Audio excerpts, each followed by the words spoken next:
Seorang pria berjalan ke bilik telepon merah, tetapi tidak menyadari gerbang besi perlahan menutup di belakangnya. Dia menjatuhkan koin ke dalam bilik telepon, bersiap untuk menelepon. Tapi telepon ini entah bagaimana tidak bisa menelepon. Jadi dia berbalik untuk pergi. Saat musik menakutkan itu dimainkan, baru pada saat itulah dia menemukan pintu bilik telepon dilas hingga tertutup rapat. Tidak bisa terbuka, bagaimanapun saya mendorongnya. Matahari sangat terik saat ini, menyinari orang lain sangatlah tidak nyaman. Pria itu perlahan-lahan menjadi gelisah. Gila ingin mendorong pintu kaca terbuka. Pada saat ini, dua pekerja kantoran lewat dan melihat pemandangan ini.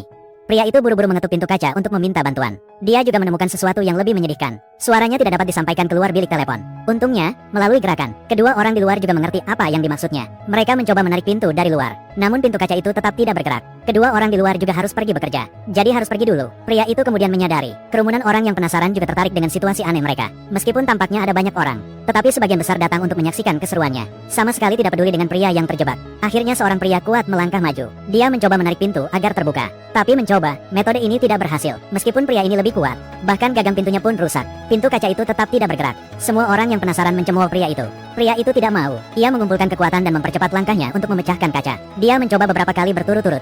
Hasilnya sama. Akhirnya, dia harus pergi sendiri. Sepertinya jika Anda tidak bisa menggunakan kekerasan, Anda harus menggunakan teknik. Seorang tukang kunci datang membawa peralatannya. Namun setelah melihat-lihat, ia menemukan bahwa dari atas ke bawah tidak ada satupun skrup. Keahliannya dalam membuka kunci juga menjadi tidak berguna. Sulit untuk menemukan celah di bagian atas. Namun kesenjangannya terlalu kecil, tidak bisa dicongkel. Pekerja itu pun terpaksa menyerah tanpa daya. Tunggu sebentar, semakin banyak orang berkumpul di sekitar. Secara bertahap membentuk masyarakat miniatur. Ada orang-orang yang berkecimpung dalam industri jasa yang membantu orang lain memoles sepatu untuk menghasilkan uang.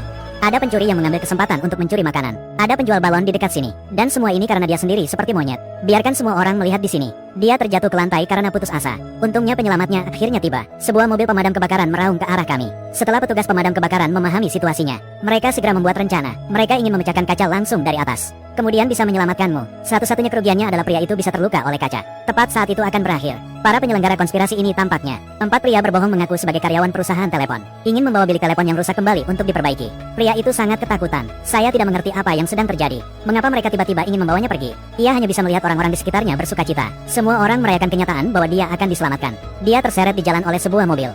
Banyak orang telah melihat pemandangan ini. Mereka semua merasa sangat lucu. Lelaki yang hanya bisa menahan ejekan. Tidak ada yang dapat ia lakukan. Mobil itu melaju semakin jauh, secara bertahap menuju pinggiran kota. Pemakaman sedang berlangsung di pinggir jalan. Jenazah ditempatkan dalam peti mati kaca transparan. Situasi ini sangat mirip dengan pria tersebut. Dia juga dikurung dalam sangkar kaca transparan. Mobil itu terus bergerak. Pada saat ini pria itu terkejut saat menemukannya. Di sebelahnya muncul mobil yang identik. Ada juga seorang pria yang dipenjara di sana dengan cara yang sama.